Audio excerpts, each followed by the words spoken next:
नमस्कार साथियों, किताब घर के पिटारे में आपका स्वागत है। किताब घर के पिटारे में आज मैं आपके लिए लेकर आया हूँ इस श्रृंखला की 31वीं पुस्तक जिसे बहुजनों के साहित्य के नाम से जाना जाता है। किताब घर के इस पिटारे में आज किताब का शीर्षक है वर्ग चेतना और इस पुस्तक के लेखक हैं चौधरी कुंभाराम आर्य। तो साथियों आइए जानते हैं चौधरी कुंभाराम आर्य के अनुसार वर्ग चेतना क्या है, उससे पहले व्यक्ति क्या है, बुद्धि क्या है, वर्ग क्या है और शोषण क्या है, शोषण के स्वरूप क्या हैं और उनसे हम निदान या मुक्ति कैसे प्राप्त कर सकते हैं। इस पुस्तक के लेखक है कुंभाराम आर्य। कल्पना पब्लिकेशन जयपुर से पुस्तक प्रकाशित है। वर्ग चेतना मानव की सुख शांति और समृद्धि के लिए बहुत ही आवश्यक है। इसे आप विस्तार से भी पढ़ सकते हैं। दूसरा संस्करण इसका 2020 में प्रकाशित हुआ है, जो बहुत समय बाद, लंबे समय बाद प्रकाशित किया गया है। सबसे पहले भूमिका हम पढ़ लेते हैं। दुखों का कारण शोषण है। शोषण अभाव उत्पन्न करता है। अभाव वेदना उत्पन्न करता है। वेदना ग्रसित व्यक्ति सुख शांति और समृद्धि के लिए तड़पता है, जीवन सार्थक नहीं बना सकता। आज के मानव को अगर हम देखें वर्ष 2024 में, तो मानव इसी के लिए तड़प रहा है, लेकिन उसकी इस तड़पन को और शांति समृद्धि को प्राप्त करने के लिए शोषण से उसे मुक्ति प्राप्त करनी होगी। वह ये समझ नहीं पा रहा शोषण क्या है और इस शोषण से हमें मुक्ति कैसे मिले। शोषण समाप्त करने वाली शक्ति को ही वर्ग चेतना कहते हैं, इसलिए वर्ग चेतना जरूरी है जो हमें शोषण से मुक्ति दिलाती है। पाठक पूर्वाग्रहों से परे जितना स्वाध्याय करेगा उतना ही अधिक यथार्थ से आत्मसात हो सकेगा। मैं धीमी गति से इस पुस्तक को आगे बढ़ाऊंगा, जिसको आप चाहें तो पढ़ सकते हैं। व्यक्ति क्या है, इसका मतलब है कि व्यक्ति अन्य जो प्राणी जगत है उस प्राणी जगत में अन्य जीवों की तुलना में श्रेष्ठ है और उसकी श्रेष्ठता का एकमात्र आधार प्रकृति के द्वारा उसे मिली हुई बुद्धि है। ये प्रकृति प्रदत्त है और ये नैसर्गिक शाश्वत नियम है। व्यक्ति क्या होता है? स्वाधीनता के साथ सार्थक जीवन व्यतीत करने वाला प्राणी ही व्यक्ति कहलाता है। यानी जो शोषण को समझे और शोषण से मुक्ति के लिए बुद्धि का प्रयोग करे, उसे ही व्यक्ति कहा जा सकता है। यही व्यक्ति यानी कि चेतनशील प्राणी को ही व्यक्ति कहा गया है। कुंभाराम आर्य लिखते हैं वर्ग क्या है? वर्ग का मतलब है चेतना के आधार पर सर्जित एक समूह है जो अपने हितों के आधार पर, धंधे के आधार पर बनते हैं। जैसा लिखा गया है, किसान, मजदूर, कर्मचारी आदि समूह धंधे के आधार पर वर्ग कहलाते हैं। एक्चुअली चौधरी कुंभाराम आर्य मार्क्सवादी स्वरूप में और उसके आधार पर दो वर्गों को स्थापित करते हैं, जिसमें शोषक और शोषित होता है। और शोषितों को शोषण से मुक्ति के लिए उन सबको एक होना पड़ेगा। जैसा मार्क्स ने कहा, दुनिया के मजदूरों एक हो जाओ, खोने के लिए हाथों की बेड़ियां और पाने के लिए पूरा संसार है। तो यहाँ कुंभाराम आर्य कह रहे हैं धंधे के आधार पर मिलकर चलने को ही वर्ग कहा जाता है। बुद्धिजीवी वर्ग, मजदूर वर्ग, किसान वर्ग, ये तमाम तरह के पूंजीपति वर्ग, गरीब वर्ग, ये सभी प्रकार के वर्गों के क्या हैं? स्वरूप हैं। आप विस्तार से भी इस पुस्तक का अध्ययन कर सकते हैं। वो धीमी गति से मैं स्लाइड को आगे मूव कर रहा हूँ, आप चाहें तो इसे पूरी भी पढ़ सकते हैं। शोषण क्या है? शोषण मूल रूप से तीन प्रकार के होते हैं। ये तीनों प्रकार वट वृक्षों की भांति फैले हुए हैं। इनके अनेक शाखाएं उपशाखाएं हैं। इन शोषणों के संचालक बड़े चतुर और चालाक लोग हैं जो शोषकों के नाम से जाने जाते हैं। इन शोषकों से समस्त मानव त्रसित है। कौन सा शोषण किस प्रकार व्यक्ति को क्षति पहुंचा रही है, जानने के लिए व्यक्ति के पास एकमात्र साधन बुद्धि है। यानी कि जो विवेकशील है, बुद्धि का प्रयोग करेंगे तो ही वो जान सकते हैं। बुद्धि अद्भुत शक्ति है। बुद्धि का स्थान मस्तिष्क में है और वो बुद्धि के माध्यम से ही इन व्यवस्थाओं को समझ सकता है। बुद्धि प्रकृति की शाश्वत सत्य की संदर्भों को प्राप्त करने का कार्य तब कर पाती है जब वह संस्कारों, पूर्वाग्रहों और भौतिक प्रभावों से अविचलित हो। अगर संस्कार परंपरा के जाल में बुद्धि आ जाती है तो वह बुद्धि न होकर कुबुद्धि हो जाती है, अचेतन हो जाता है। शोषण द्वारा स्थापित संस्कार और पूर्वाग्रह बुद्धि के लिए अफीम हैं। बुद्धि संस्कार और पूर्वाग्रह के प्रभाव में शाश्वत सत्य को ग्रहण करने में असमर्थ है। शोषकों ने बुद्धि को इतनी अधिक अफीम खिला रखी है और खिलाते जा रहे हैं कि संस्कारों और पूर्वाग्रहों से परे वह सोचने समझने में असमर्थ है। शोषकों के द्वारा बुद्धि को अफीम खिलाने का कार्य एक महान षड्यंत्र है। यानी कि कोई परिवार में समाज में बुद्धि का प्रयोग करता है तो उस बुद्धि को संस्कार और पूर्वाग्रह परंपराओं के नाम पर पराजित कर दिया जाता है। तो जो पराजित नहीं हो तब वह बुद्धिमान है, अन्यथा वह बुद्धिहीन है। ईश्वर है अथवा नहीं इस विवाद में पड़े बिना कहा जा सकता है ईश्वर है तो एक है अनेक नहीं। पूर्वाग्रह संस्कारों से ग्रसित बुद्धि व्यक्ति को ईश्वर पाने के लिए भटका रही है। कोई मक्का मदीना, कोई जेरूशलम तो कोई बद्रीनारायण और केदार के चक्कर काट रहा है। मुसलमान बद्रीनारायण और केदार तथा हिंदू मक्का या मदीना नहीं जाएगा। व्यक्तियों से चल रहा ये द्वंद्व शोषकों द्वारा बुद्धि को दिए गए संस्कार और पूर्वाग्रह है। संस्कार और पूर्वाग्रहों से व्यक्ति की बुद्धि ग्रसित है। इसीलिए बुद्धि संस्कार, पूर्वाग्रह और भौतिक प्रेरणा बलों से परे सोचने की स्थिति में नहीं। यही कारण है कि शाश्वत सत्य को बुद्धि द्वारा अवतारित होने का अवसर बहुत कम है। ये स्थिति व्यक्ति को सार्थक जीवन व्यतीत करने का अवसर नहीं दे रही। जब तक व्यक्ति इन परिस्थितियों से निपट नहीं लेता तब तक व्यक्ति को सार्थक जीवन व्यतीत करने का अवसर नहीं है। कुछ ध्वनियाँ आपने सुनी होंगी, ये ऐसे ही संस्कार और पूर्वाग्रह और प्रेरणा के नाम पर मांगने वाले लोगों का एक समूह है। धार्मिक शोषण। अब शोषण के 3 प्रकारों में पहला है जो सबसे खतरनाक है वो है धार्मिक शोषण। कई बार कहता हूँ भारत को आज़ादी तो मिली अंग्रेजों से, लेकिन वह राजनीतिक आज़ादी है। धार्मिक आज़ादी, सांस्कृतिक आज़ादी, सामाजिक आज़ादी के लिए अभी भी बहुजनों को संघर्ष करना पड़ेगा और कर रहे हैं। और उससे मुक्ति राजनीतिक आज़ादी से भी ज़्यादा कठिन है। वह आज़ादी हमें कुछ सालों में मिली, लेकिन इसके लिए शायद शताब्दियाँ लगेंगी। धर्म के ठेकेदारों द्वारा रचा हुआ षड्यंत्र ही धार्मिक शोषण है। धार्मिक शोषकों ने धर्म को वाद बना रखा है। धार्मिक वादों में फंसा व्यक्ति कोई हिंदू, कोई मुसलमान और कोई ईसाई बना फिरता है। मानव एक नहीं। धर्म के ठेकेदारों ने व्यक्ति को धर्म के नाम पर कठोर शिकंजों में कस किसी को हिंदू, किसी को मुसलमान और किसी को ईसाई बना धर्म के नाम पर 3 तेरह कर रखा है। 3 तेरह होने वाला घर, गांव और समाज आज तक उजड़ते देखे हैं, बसते हुए नहीं। धर्म के ठेकेदारों द्वारा चलाए जा रहे धार्मिक वादों ने व्यक्ति को हिंदू, मुसलमान और ईसाई आदि नामों से टुकड़ों में बांट रखा है। धार्मिकवाद विभाजन को रक्षण और पोषण देता है। विभाजन का व्यवहारिक स्वरूप क्षति अथवा विनाश के अतिरिक्त और कुछ नहीं। इतिहास इसका साक्षी है। धर्म के नाम पर जनसंहार रोंगटे खड़े करता है। धर्म के ठेकेदार धर्म के नाम पर व्यक्ति को इस प्रकार नोच नोच कर खा रहे हैं जैसे गिद्ध मृत पशु को नोच नोच कर खाता है। स्वर्ग की दलाली तक का धंधा धर्म के ठेकेदार अपने हाथ में लिए हुए हैं। धर्म के ठेकेदारों के पंजे से निकलने का एक ही मार्ग है।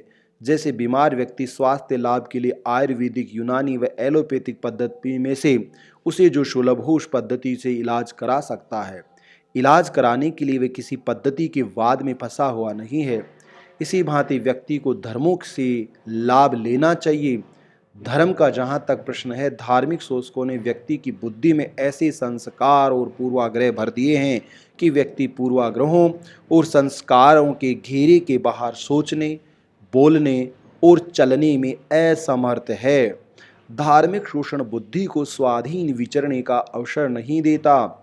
धर्म के ठेकेदारों के पास स्वयं को स्वर्ग मिले इसकी कोई व्यवस्था नहीं, पर दूसरों को स्वर्ग मिले इसकी व्यवस्था है, जो एक महान षड्यंत्र है। पूर्वाग्रह और संस्कार ग्रसित व्यक्ति स्वर्ग प्राप्त करने की लालसा से इन धर्म के ठेकेदारों के पंजे में फंसा है। धर्म के ठेकेदार दान पुण्य के नाम से व्यक्ति को लूटते हैं। धर्म के नाम पर चल रहा ये पाखंड ऐसा घातक है जो व्यक्ति के लिए श्राप का काम करता है। धर्म के नाम पर चलाया जा रहा अंधविश्वास व्यक्ति को रात दिन घुन की भांति क्षति पहुंचा रहा है। यानी कि दीमक की तरह खाता है, लेकिन व्यक्ति को खुद को पता ही नहीं चलता कि वह कैसे नष्ट हो रहा है। शोषित के पास पहले तो शोषक कुछ छोड़ते ही नहीं, यदि कुछ बच जाए तो धर्म के ठेकेदारों के भेंट चढ़ जाता है। शोषकों के द्वारा व्यक्ति का इतनी निर्दयता और क्रूरता के साथ शोषण होता है जिसका कोई उदाहरण नहीं।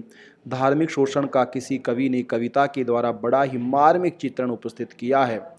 मेरा नाम कमेड़ी उड़ उड़ देखी मेड़ी, मेड़ी बैठे मठधारी झूठे और मक्कारी, रहना तुम इनसे होशियार देंगे धोखा करके करेंगे प्यार। मेरा नाम कमेड़ी उड़ उड़ देखी मेड़ी, मेड़ी बैठे मठधारी झूठे और मक्कारी, रहना तुम इनसे होशियार देंगे धोखा करेंगे प्यार। धर्म के ठेकेदारों से छुटकारा पाने के लिए व्यक्ति को धार्मिक वादों से छुटकारा पाना पड़ेगा। धर्मवाद और बंधन दोनों नहीं, धर्म व्यक्ति के लिए मुक्ति मार्ग है। धर्म व्यक्ति को वाद और बंधन में रखना नहीं चाहता। धर्म व्यक्ति को प्रकृति का सर्वश्रेष्ठ सहचर रखना चाहता है। प्रकृति द्वारा प्रदत्त जीवनाधारी व्यक्ति के नैसर्गिक आचार संहिता होनी चाहिए। अब ये सबसे बड़ी बात है कि धर्म के नाम पर चलने वाले शोषण को हम पहचानें और उस शोषण से मुक्ति प्राप्त करें, ताकि धर्म के ठेकेदार हमारा शोषण नहीं कर सके। तो धार्मिक शोषण से वर्ग चेतना जरूरी है मुक्ति के लिए। राजनीतिक शोषण महाक्रूर है। ये हिंसा के बल पर पनप रहा है। दंड इसका मुख्य शस्त्र, भय संकट और चिंता के अवसरों को अवतरित करके उनका रक्षण और पोषण करता है। साथियों, राजनीतिक शोषण को अभिव्यक्त करते हुए कुंभाराम आर्य बता रहे हैं कि किस तरह से हम जैसे बीमार को स्वस्थ होने के लिए चिकित्सालय में भर्ती होना पड़ता है, किंतु उसका मन शीघ्र से शीघ्र स्वस्थ होकर चिकित्सालय को छोड़ना चाहता है। झोंपड़ी में रहने वाले गरीब को ही लीजिए, अस्पताल में भर्ती होने पर उसे बिजली पानी, गद्देदार चारपाइयों से सजा कमरा और सेवा करने के लिए नर्स, कंपाउंडर, डॉक्टर, दवा मुफ्त मिलती है।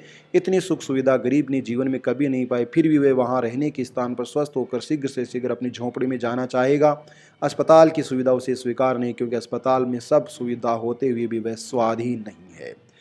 पराधीनता दुख महा, सुख जग में स्वाधीन, सुखी रहत सुख बन विषय, कनक पिंजरे दीन। तोता जंगल में कांटेदार झाड़ों पर विचरण में अपने आप को सुखी समझता है, सोने के पिंजड़े में बंद अपने आप को दुखी मानता है। व्यक्ति तोते से बहुत अधिक बुद्धि रखता है, वह पराधीनता को कैसे स्वीकार कर सकता है। तो राजनीतिक शोषकों ने विधि विधान और अनुशासन के नाम पर व्यक्ति को पराधीनता की जंजीरों में जकड़ रखा है। कौन नहीं जानता कि उद्योगों में रत श्रमिकों की राजनीतिक शोषकों ने कितनी बुरी दशा कर रखी है। श्रमिकों की समस्या एक है, समस्या का हल सब चाहते हैं, पर राजनीतिक दलों के पंजे में फंसे श्रमकार मिलकर समस्या हल करने में असमर्थ हैं। लाल झंडे वाले श्रमिक जब मांग करते हैं तो तिरंगे झंडे वाले सहयोग नहीं करते, क्योंकि सहयोग करना न करना राजनीतिक दलों के हाथ में है, श्रमिकों के हाथ में नहीं। इसलिए श्रमिक संगठन कठपुतलियों की भांति राजनीतिक दलों द्वारा नचाए जा रहे हैं।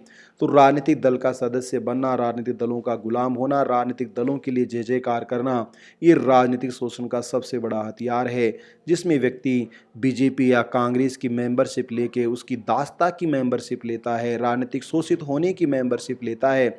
मुझे नहीं मालूम, कुंभाराम आर्य कह रहे हैं कि ये वास्तव में एक शोषण का माध्यम है। राजनीतिक दल श्रमिकों का उतना ही ध्यान रखते हैं जितना गडरिया अपनी भेड़ों का। तो राजनीतिक शोषण एक जघन्य अपराध है। तीसरा शोषण कुंभाराम आर्य के शब्दों में है आर्थिक शोषण। आर्थिक शोषण शुद्ध डकैती और शोषक शुद्ध डकैत है। इन डकैतों का एक ही काम है, दूसरे की कमाई पर हाथ साफ करते रहना। आर्थिक शोषकों ने धार्मिक और राजनीतिक शोषकों से सांठ-गांठ करके समाज की रचना ऐसी करवा रखी है कि इनको कोई डकैत नहीं कहता। यानी एक डराएगा और दूसरा कमाएगा। यही शोषितों का, शोषण करने वालों का उसूल है। अपने आप को श्रेष्ठ और दयावान प्रकट करने के लिए डकैत बड़े बड़े मंदिर बनवाते हैं। ये डकैत दान और दया का ढोंग भी रचते हैं। उनका दान पुण्य मूसल की चोरी और सुई का दान जैसा है। यानी दान बहुत कम करते हैं और शोषण की कमाई बहुत ज़्यादा करते हैं। खाते हैं जहाज और दान देते हैं आलपिन। व्यक्ति इन शोषकों के पंजे में ऐसे जकड़ा है कि उसकी बुद्धि इस अन्याय को भाग्य, विधाता और प्रारब्ध यानी किस्मत की देन मानती है। इसलिए स्वयं भी अवसर मिले तो दूसरे का शोषण कर सकता है। सांप के मुंह में फंसा मेंढक पास से जाने वाले जीव को खाने के लिए जैसे मुंह चलाता रहता है, उसी भांति शोषित व्यक्ति दूसरे का शोषण करने के हाथ पैर चलाने में नहीं चूकता। शोषकों ने शोषितों को समझा ही नहीं रखा है। उनके अंतःकरण में कूट कूट कर ये भर रखा है कि गरीबी और अमीरी भाग्य की बात है। भाग्य में लिखा मिलता है। दाने दाने पर खाने वाले की मोहर या छाप है। जिस दाने पर जिसके नाम की छाप है वह अपने आप उसके पास चला आता है। गरीबी और अमीरों को भाग्य की बात बतलाने के साथ प्रारब्ध और विधाता के नाम की ओर दुहाई देते हैं। विधाता के नाम से कहते हैं कि विधाता ने जिसके माथे पर अमीरी लिख दी वह मौज मजे करेगा, जिसके गरीबी लिख दी वह भूख अभाव और दाने दाने के लिए तरसेगा। विधाता के लेख को कोई बदल नहीं सकता। इस प्रकार की शिक्षा और दीक्षा और प्रचार द्वारा व्यक्ति की बुद्धि को इतना कुत्सित कर दिया है कि बुद्धि अमीरी गरीबी को किस्मत की देन और विधाता का लेख मान बैठी। आर्थिक शोषण की चरम सीमा व्यक्ति की हड्डियों पर मांस नहीं छोड़ती, तन ढकने के लिए कपड़ा नहीं छोड़ती। भूख, गरीबी और पिछड़ापन का मुख्य कारण शोषण है, किस्मत नहीं, ईश्वर नहीं। कमावे कोई, खावे कोई, ये शोषण की देन है। पुत्रवती पुत्र के लिए बिलखे और बांझ के घर पुत्र खेलें, यह शोषण की करामात है। सुख, शांति और समृद्धि के अवसर प्राप्त करने के लिए व्यक्ति को शोषण से मुक्ति पानी होगी और ये मुक्ति वर्ग चेतना से संभव है और वर्ग चेतना के लिए हमें विज्ञान और बुद्धि को समझना होगा। विज्ञान क्या है? विज्ञान प्रकृति के रहस्यों को उजागर करने वाली एक शक्ति है, चमत्कार नहीं। विज्ञान के अतिरिक्त और कोई ऐसी शक्ति नहीं जो प्रकृति के रहस्यों को प्रकट कर सके। विज्ञान ने आज तक प्रकृति के जितने रहस्य प्रकट किए उनसे विश्व प्रभावित है। विज्ञान व्यक्ति को महान बनाता है। विज्ञान के बल पर व्यक्ति आज भूमंडल के किसी भूभाग में बैठे मनुष्य से बिना तार के बात कर सकता है, उसे अपनी आंख से देख सकता है, यदि चाहे तो उसका चित्र भी प्राप्त कर सकता है। साथियों, कुंभाराम आर्य विज्ञान की दैनिक जीवन में और विकास में जो भूमिका है उसको स्पष्ट बतला रहे हैं। इसलिए हम जो विज्ञान पढ़ते हैं उस विज्ञान को जीवन में लागू करें तो अपना जीवन सुख से, समृद्धि से और शांति से व्यतीत हो सकता है। ये हमें बहुत अच्छी तरह से समझना होगा। आज व्यक्ति की ये स्थिति है कि सुख, शांति और समृद्धि तो चाहता है किंतु उसे प्राप्त करने के मार्ग का पता नहीं है। विज्ञान के युग में आज व्यक्ति भूख, गरीबी और शोषण से ग्रसित नारकीय जीवन व्यतीत करे, इसमें विज्ञान का दोष नहीं है, व्यक्ति का अज्ञान काम करता है। सामान्य समझ के लिए एक उदाहरण उद्धृत किया जाता है। एक व्यक्ति ऐसे कमरे में बैठा है जिसमें बिजली से चलने वाला पंखा है, प्रकाश के लिए किसी बिजली की ट्यूब है और कमरे को ठंडा तथा गर्म करने का यंत्र भी लगा है, किंतु जो व्यक्ति कमरे में बैठा उसे पंखा चलाना नहीं आता, प्रकाश के लिए बिजली का बटन दबाना नहीं आता, कमरे को ठंडा गर्म करने के यंत्र को चलाना नहीं जानता, इसलिए कमरे में सब सुविधा होते हुए वो उनका लाभ नहीं ले पाता। कमरे के अंधेरे में गर्मी से मर रहा है, इसमें कमरे का क्या दोष। आज विज्ञान के युग में व्यक्ति भूख, गरीब और शोषण के नार के जीवन व्यतीत करता है, इसमें विज्ञान क्या करे। व्यक्ति को विज्ञान की महत्ता समझनी होगी, बिना समझे भूख, गरीबी और शोषण से छुटकारा नहीं पा सकेगा। पूर्वाग्रह क्या है? पूर्वाग्रह और संस्कार ये एक सिक्के के दो पहलू हैं। राइट विंग और बीजेपी और लंबे समय तक राजनीतिक दल इसी का प्रयोग कर रहे थे, आज फिर से वो दल सत्ता में आने पर इसका प्रयोग कर रहा है। संस्कार जो एक शक्ति है मनोवैज्ञानिक रहस्यों से भरी हुई, विज्ञान अभी तक इसके अंतिम छोर तक नहीं पहुंच सका, फिर भी जितना कुछ विज्ञान ने प्रकट में लाकर रख दिया उसमें काम में लिया जाए तो जीवन सार्थक बन जाता है। व्यक्ति संस्कार और पूर्वाग्रह शक्ति का पुंज, दोनों शक्तियां बुद्धि और सर्वाधिक अपने बस में रखती हैं और अपने अनुकूल सोचने, बोलने, निर्णय लेने के लिए बुद्धि को प्रभावित करते। बुद्धि क्या है? बुद्धि एक प्रकार का दर्पण है, दर्पण की भांति परिणाम देती। दर्पण के सम्मुख बिल्ली का बच्चा है आता है तो दर्पण में बिल्ली का बच्चा ही दिखलाई देता है। यदि भेड़ का मेमना सामने आता है तो मेमना दिखलाई देता है। दर्पण न बिल्ली का बच्चा है और न मेमना। बुद्धि का सोचना, बोलना, निर्णय लेना पूर्वाग्रहों, संस्कारों के प्रेरणा बलों पर सबसे अधिक निर्भर करता है।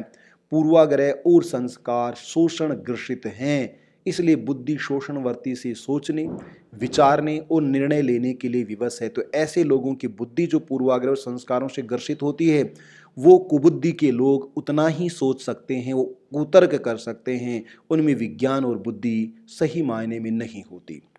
पूर्वाग्रह निश्चेतन शक्ति है जिसमें चेतन अचेतन दोनों शक्तियां न्यूनाधिक निवास करती हैं। संस्कार चेतन शक्ति, इसमें अचेतन शक्ति का अभाव है। पूर्वाग्रह पूर्ण अचेतन होता है तो व्यक्ति को कर्म करने की आवश्यकता ही नहीं होती, व्यक्ति वांछित परिणाम संकल्प के द्वारा प्राप्त कर लेता। पर यह हमें समझना चाहिए उदाहरण से। अचेतन शक्ति कर्म के बिना परिणाम देती है, इस बात को समझने के लिए चुंबक का उदाहरण उपयुक्त है। चुंबक में प्राण और ज्ञान दोनों नहीं, फिर भी अपनी सामर्थ्य सीमा के भीतर लोहे को अपनी ओर खींचने की शक्ति रखता है। लोहे को खींचने के लिए चुंबक को कोई कर्म नहीं करना पड़ता, ये चुंबक की अपनी शक्ति है। चेतन और अचेतन शक्ति को समझने के लिए एक ऐसा पंडित खोजिए जो द्विवेदी त्रिवेदी न होकर पूरा चतुर्वेदी हो। इस पंडित के साथ एक मौलवी भी होना चाहिए जो हाजी नहीं हाफिज भी हो। दोनों के सम्मुख उस लोहे के टुकड़े को रख दीजिए जिसे चुंबक खींचकर लाया था। दोनों को कहिए कि बिना कर्म किए उस लोहे के टुकड़े को अपनी ओर खींच लें। पंडित गीता और मौलवी साहब कुरान की कितनी ही रट लगावें, लोहा पास नहीं आएगा। चुंबक इस कार्य को अपनी गुण शक्ति से कर लेता है, उसे किसी की सहायता नहीं चाहिए।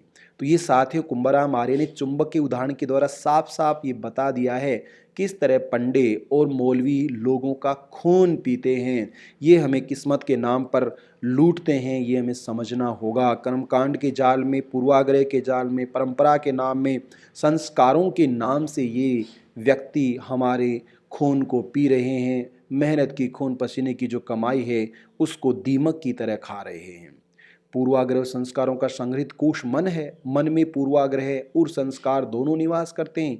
यही बुद्धि स्थित है। पूर्वाग्रह गुणावस्था है, संस्कार ज्ञानावस्था है। व्यक्ति को अपना जीवन सार्थक बनाने के लिए इन दोनों को विज्ञान की कसौटी पर परखना होगा। परख के अनुसार उसे चलना होगा। वर्ग चेतना, वर्ग और चेतना दोनों का संयोग वर्ग चेतना है। वर्ग चेतना युग की मांग है, समय की पुकार है। हमें हमारे हितों को ध्यान में रख के शोषण से हमें छुटकारा प्राप्त करना होगा। और शोषण से छुटकारा प्राप्त करने के लिए हमें भगवान के भरोसे या अल्लाह के भरोसे नहीं रहना, अपितु अपनी बुद्धि में, अपने विवेक में और विज्ञान में विश्वास करना होगा। विज्ञान के द्वारा, विवेक के द्वारा, बुद्धि के द्वारा और वर्ग समूह के द्वारा और वर्ग चेतना के द्वारा हम अपने शोषण से मुक्ति प्राप्त करके अपने जीवन में सुख, शांति और समृद्धि ला सकते हैं। वर्ग चेतना व्यक्ति को दुखों का कारण शोषण बतलाती है। शोषण किसी एक जाति अथवा धर्म से संबंध नहीं रखता। हिंदू, मुसलमान आदि सभी धर्मों और जातियों के व्यक्ति शोषित हैं। व्यक्ति स्वार्थों से बाहर न कभी था और न कभी रहेगा, ये सृष्टि का नियम है।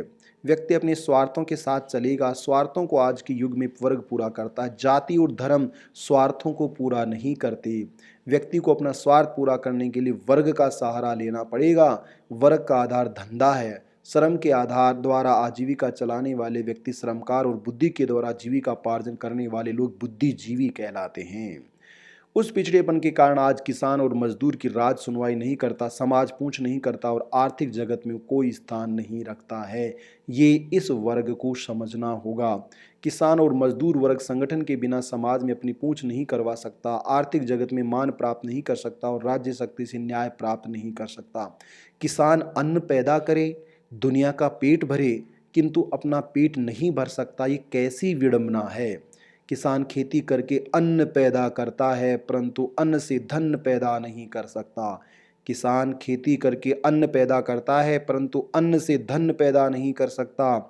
व्यापारी धनपति और अन्न पैदा करने वाला किसान गरीब, ये कैसी लीला।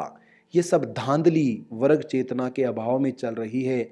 मेहनत का इंसान वर्ग चेतना के आधार पर जिस दिन संगठित हो जाएगा, ये विसंगतियां नहीं रहेंगी। मेहनत कश इंसान ने आज तक वर्ग चेतना की महत्ता को नहीं समझा। जिस दिन ये इसकी महत्ता को समझ जाएगा उस दिन उसका भाग्य जग जाएगा।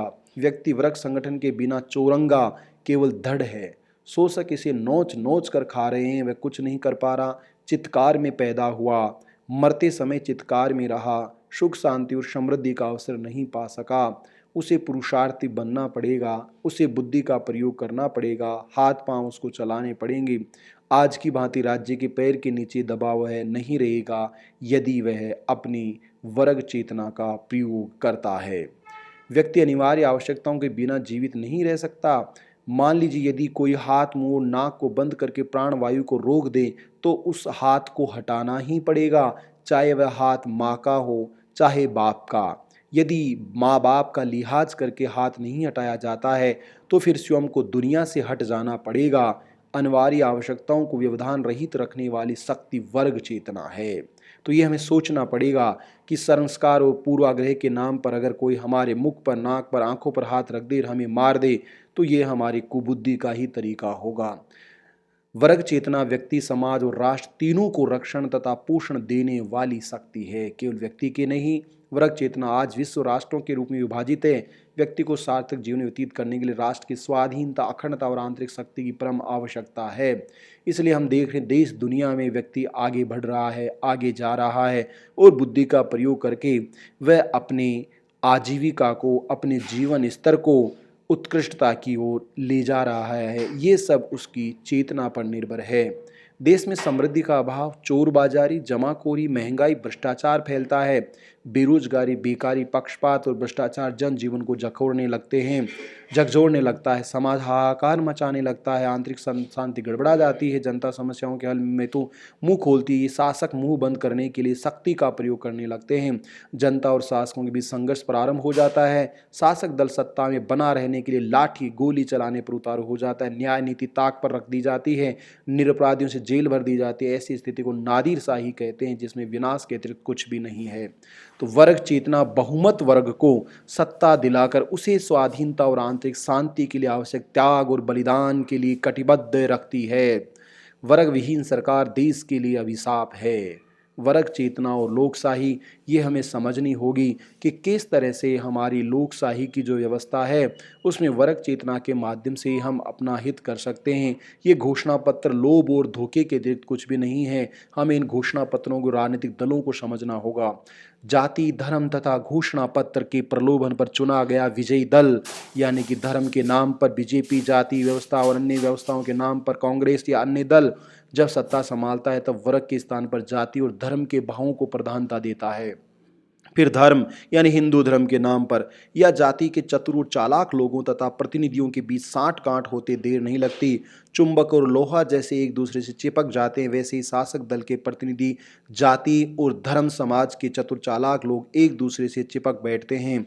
दोनों अपने स्वार्थ साधने में लग जाते हैं। जैसे कांग्रेस जाति के नाम पर सत्ता से चिपकने की कोशिश कर रही है और बीजेपी धर्म के नाम पर चिपक कर लोगों का खून पी रही है, जोंक की तरह चूस रही है। समाज और घोषणा पत्र धरे रह जाते हैं। व्यक्तिवाद का बोलबाला प्रारंभ हो जाता है। व्यक्तिवाद के बोलबाले में राष्ट्र की योजनाएं धरी रह जाती हैं। सिर्फ राष्ट्र का नाम लिया जाता है और पेट अपना भरा जाता है। ये हमें समझना होगा कि प्रतिनिधि हमारा शोषण कैसे कर रहे हैं, हमें हिंदू धर्म या मुस्लिम धर्म या ईसाई धर्म के नाम पर कैसे लूट रहे हैं, जाति के नाम पर, भाषा के नाम पर, क्षेत्र के नाम पर कैसे लूट रहे हैं। वर्ग चेतना की स्थिति में कोई राजनीतिक दल वर्ग समर्थन के बिना सत्ताधारी नहीं कर सकता। वर्ग चेतना राष्ट्र का राजनीतिक वातावरण शुद्ध रखती है। हमें वर्ग चेतना के माध्यम से इन राजनीतिक दलों की दादागिरी, तानाशाही और दुष्टता से निजात पाना ही होगा। शोषण की समस्या का समाधान शासक दल को सत्ता से हटाने में नहीं, शोषण की समस्या का हल वर्ग चेतना में है। इस आचार संहिता में बांझ के घर पुत्र खेलते हैं, पुत्रवती पुत्रों के लिए बिलखती है। शोषण वह अमरबेल है जो एक बार किसी पेड़ पर जम जाने के बाद फिर उस पेड़ को फलने फूलने नहीं देती। इंद्र भगवान चाहे रोज पेड़ पर वर्षा करता रहे और पेड़ चाहे भूमि से कितना ही रस खींचता रहे, फिर भी अमरबेल पेड़ को फलने फूलने नहीं देगी। इंद्र भगवान जितना अधिक बरसेगा तथा पेड़ जितना अधिक रस भूमि से खींचेगा, उतनी ही अधिक अमरबेल फलती फूलती जाएगी, पेड़ को फलने फूलने नहीं देगी। तो बीजेपी धर्म नामक अमरबेल है और कांग्रेस जाति नामक अमरबेल है। दोनों ही अमरबेल धर्म और जाति के नाम पर लोगों का खून पी रही हैं। शोषण के कारण आज देश में मेहनत करने वाला और उत्पादक, किसान और मजदूर दोनों गरीब हैं। मेहनत और उत्पादन नहीं करने वाले अमीर हैं। सुख सुविधा और समृद्धि शोषकों के घर की शोभा बढ़ा रही है। शोषित का घर अभावों के कारण नरक बना हुआ है। शोषण के षड्यंत्र पर शोषकों ने भाग्य विधाता, पंडित, मौलवी और ईश्वर और किस्मत के नाम पर ऐसा पर्दा डाल रखा है कि शोषित की बुद्धि षड्यंत्र को समझ नहीं पाती। शोषित भूख, गरीबी और दुखों के कारण भाग्य विधाता और प्रारब्ध को मानता है, जिस पर किसी का वश नहीं है। वर्ग चेतना विज्ञान की देन है, ये हमें बताती है। प्रमाण दावा ही नहीं करता, प्रमाण के साथ कहता है कि भाग्य विधाता किसी को गरीब और किसी को अमीर पैदा नहीं करता। विधाता के घर में पक्षपात नहीं। विधाता के इस व्यवहार को समझने गरीब और अमीर के बच्चे पर ध्यान दें जब वे माँ के पेट में हो। अमीर का बेटा इसलिए कि वह अमीर का बाप का बेटा है, माँ के पेट में पैर फैलाकर नहीं रहता, और गरीब का बेटा इसलिए कि वह गरीब का बेटा है, माँ के पेट में पैरों को सिकोड़ कर नहीं रखता। दोनों बच्चे माँ के पेट में एक प्रकार से रहते हैं, अमीरी और गरीबी विधाता की देन होती तो अमीर के बेटे को आराम करने के लिए माँ के पेट में गरीब के बच्चे से 4-6 अंगुल जगह अधिक अवश्य मिलती। ये थोड़ा बहुत हमें कुंभाराम आर्य की इन बातों को थोड़ा सा भी अगर सोचेंगे तो हम सामाजिक व्यवस्था में बड़ी तब्दीली कर सकते हैं। इतना ही नहीं, दोनों बच्चों को जन्म लेते देखें। अमीरी और गरीबी विधाता की देन होती तो अमीर का बेटा मखमल में लिपट कर माँ के पेट से बाहर आता और गरीब का बेटा चितड़े में लिपटा होता, किंतु ऐसा नहीं होता।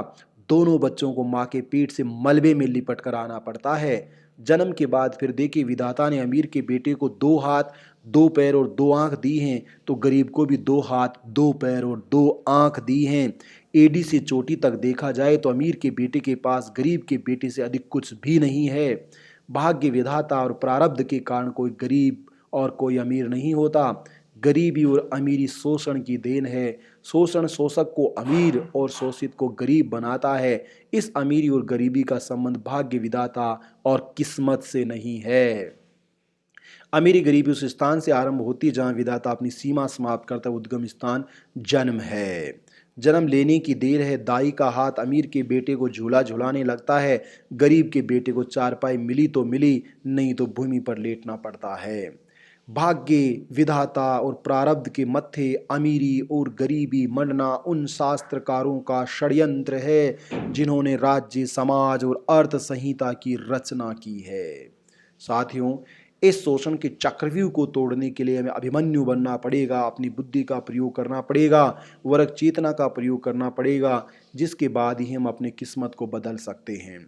वर्ग चेतना कर्मिक विकास के द्वारा बहुमत वर्ग को राज्य का स्वामी बनाती है। भारत का किसान बहुमत वर्ग है। बहुमत वर्ग राज्य के बिना नहीं रहता। वर्ग चेतना प्राप्त करते ही राज्य का स्वामी किसान है। बहुमत में पहुंचे श्रमकार को वर्ग चेतना राज्य सत्ता का स्वामी बना डालेगी।